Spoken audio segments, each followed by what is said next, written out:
My name is Terry King. I'm the Chief of the Division of Breast Surgery at Brigham and Women's Hospital and Dana-Farber Cancer Center in Boston, Massachusetts.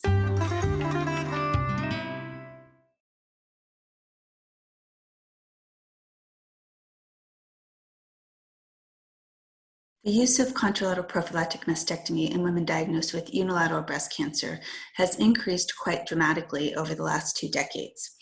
Factors associated with increased use of CPM, or contralateral prophylactic mastectomy, have been demonstrated to include both patient-driven factors as well as some clinical factors, things that happen during the workup or evaluation of the index lesion. When we ask patients why they choose contralateral prophylactic mastectomy, the number one answer is for peace of mind. Women truly believe that they will worry less about breast cancer by removing their contralateral normal breast.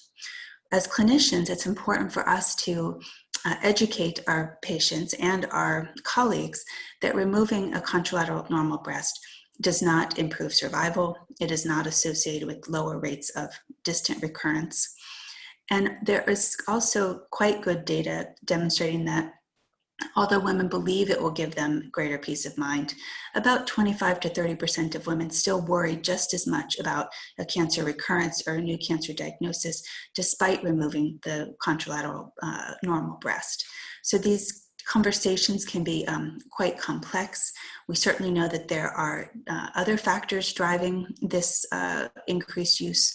Genetic testing has become much more widespread and acceptable in 2020. We no longer simply just test for the BRCA1 and BRCA2 mutations, but now we perform what we call panel testing, where there are a number of genes now that we know are associated with increased risks of breast cancer. The problem with a lot of these newer genes, or what we call moderate penetrance genes, is that we don't have clear estimates yet about the risk of contralateral breast cancer associated with these mutations. So in the setting when a woman comes in with a index breast cancer, let's say cancer in her right breast, and we are counseling her about the risk of cancer in her left breast, we have very good data on the BRCA1 and BRCA2 genes to provide those risk estimates and to help guide women through their decision regarding contralateral prophylactic mastectomy or not.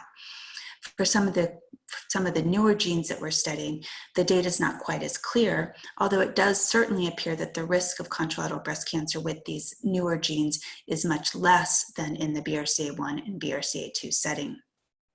So when I'm counseling a woman regarding contralateral prophylactic mastectomy, again, in the setting of a unilateral breast cancer, I want to try to help her understand what her risk of contralateral breast cancer is that risk impacted by any genetic testing results that she may have had?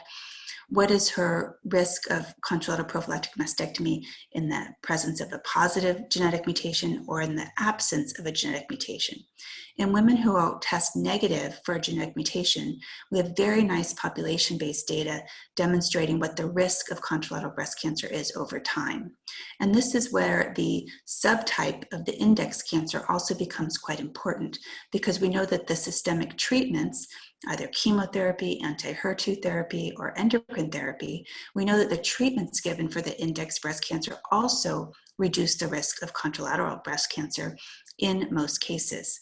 So the most important thing when, again, counseling a woman about contralateral prophylactic mastectomy is helping her have a clear understanding about her risk of contralateral breast cancer, because the only endpoint that contralateral prophylactic mastectomy definitely improves is reducing the risk of contralateral breast cancer. Again, it does not improve survival. It does not reduce the risk of distant metastases.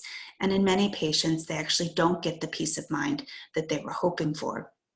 So understanding the risk of contralateral breast cancer, understanding how CPM is going to augment that risk is, again, the most important factors. We rarely recommend contralateral prophylactic mastectomy. We discuss it, and we discuss whether we think it's a reasonable option in a woman's particular setting. Certainly, if she is at elevated risk of contralateral breast cancer, such as risk imparted by the BRCA1 or BRCA2 mutations, then we discuss it as a very reasonable option to consider.